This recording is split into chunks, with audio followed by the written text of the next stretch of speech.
अरे बच्चों, तो आइए सुनते हैं असमिया बाल कहानी जन्म दिवस का उपहार। साड़ी और ब्लाउज में रीता आज बहुत ही सुंदर लग रही थी। इस पोशाक में वह बड़ी लड़की सी लग रही थी। वह इधर से उधर नाचती फुदकती घूम रही थी। कभी देखती कि वह इस पोशाक में कैसी लग रही है, फिर अपने आप हंसने लगती। वह आज मानो अपने को पहचान नहीं पा रही थी। इससे पहले रीता फ्रॉक और जांघिया ही पहनती थी। स्कूल भी वह फ्रॉक पहनकर ही जाती थी। फ्रॉक पहनकर रीता को तितली की तरह उड़ उड़कर घूमने का मन करता है। इस अनजान भावना को लेकर ही उसे हंसी आ गई। आज रीता का जन्म दिवस है। रीता के माँ बाप हर वर्ष यह दिन मनाते हैं।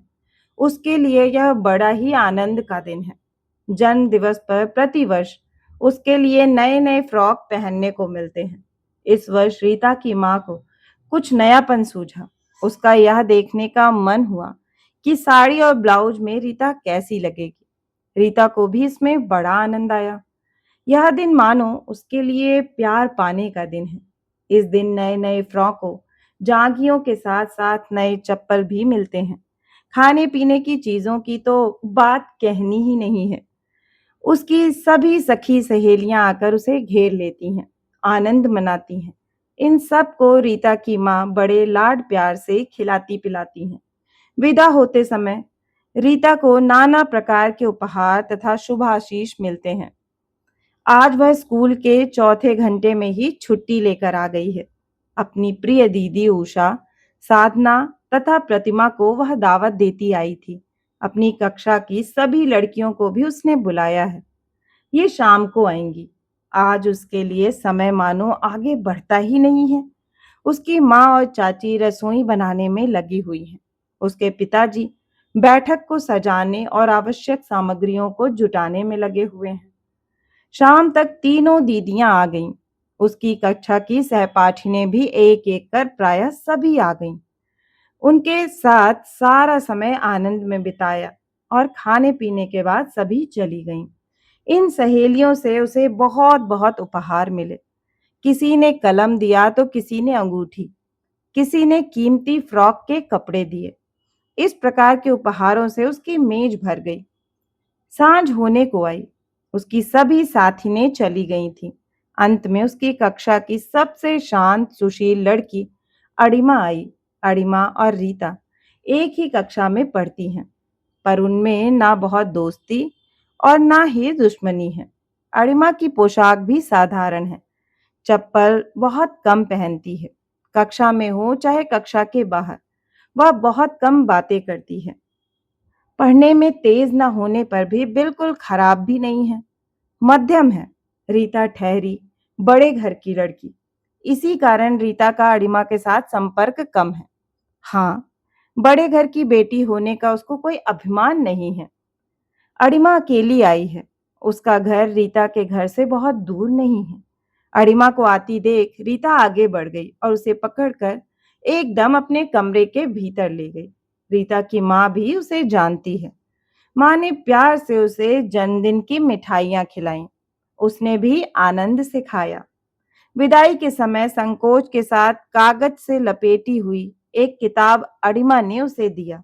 उसने कहा, देखो, मैं एक गरीब घर की लड़की हूँ। तुम्हारे जन्मदिन पर एक कीमती उपहार देना चाहिए था, लेकिन हमारे बारे में तो तुम जानती ही हो। मन होने पर भी धन नहीं है। इसी कारण एक साधारण सी वस्तु तुम्हारे लिए लाई हूँ। सहेलियों के बीच इसी संकोच के कारण मैं नहीं आ पाई। उन लोगों ने तो कितने ही कीमती उपहार दिए हैं तुम्हें। मेरे लिए तो यह संभव नहीं। इसी कारण उनके साथ ना आकर मैं अब आई हूँ। फिर यह पुस्तक लाई हूँ। आशा है तुम इसे प्यार से ग्रहण करोगी। इसे तुम मेरी प्यार की निशानी समझना। इतना कहती हुई रीता के हाथ में उसने वह किताब थमा दिया। रीता ने कहा, धत अड़िमा, तुम भी क्या कहती हो? उसने किताब के ऊपर के कवर की लपेटन खोल दिया। किताब का नाम था किशोरों की कहानियां, एक विख्यात बाल साहित्यकार की लिखी हुई। यह किताब पाकर रीता खुशी से कूदने लगी। कीमती उपहार पाकर वह इतना खुश नहीं थी जितना इस किताब को पाकर हुई। रीता ने अरिमा को गले लगा लिया और कहा, अरिमा, मुझे कौन सा उपहार चाहिए तुम ही ने समझा। अरिमा, जानती हो, किसी ने भी मुझे किताब का उपहार नहीं दिया। इसी कारण मैं आज बहुत खुश नहीं थी। किताब पढ़ना मुझे कितना पसंद है, इसे तुम्हें मैं समझा नहीं सकती अरिमा। तुम्हारी किताब पाने के बाद मुझे लगा कि असली उपहार मुझको अब मिला है। जानती हो अरिमा, लड़कियां प्रायः केवल कपड़े और अलंकार पहचानती हैं, किताब नहीं। ये लड़कियां अपने को सजाने में ही लगी रहती हैं। किताबों में छिपे ज्ञान से ये अनजान हैं। इसी कारण लड़कों की तुलना में हम लड़कियां आज भी पिछड़ी हुई हैं। खैर, तुमने आज मुझे एक अच्छा उपहार दिया, सबसे अच्छा। आज के उपहारों में तुम्हारा ही सबसे प्यारा है उपहार। इस कारण मैं तुम्हें बहुत बहुत धन्यवाद देती हूँ अरिमा। रीता की बातें सुनकर अरिमा की आंखें छलछला आईं। तो बच्चों, आपको ये कहानी कैसी लगी? मुझे आशा है कि आपको ये कहानी बहुत ही पसंद आई होगी और आपको बहुत कुछ सिखा कर गई होगी। अगर आपको ये कहानी पसंद आई है तो इसे अपने दोस्तों के साथ शेयर करें और इसी तरह की मनोरंजक ज्ञानवर्धक कहानियां सुनना चाहते हैं तो इस चैनल से जुड़ें और इसे सब्सक्राइब करना ना भूलें। फिर मिलती हूँ एक और नई कहानी के साथ। तब तक आप सभी अपना खास ख्याल रखें।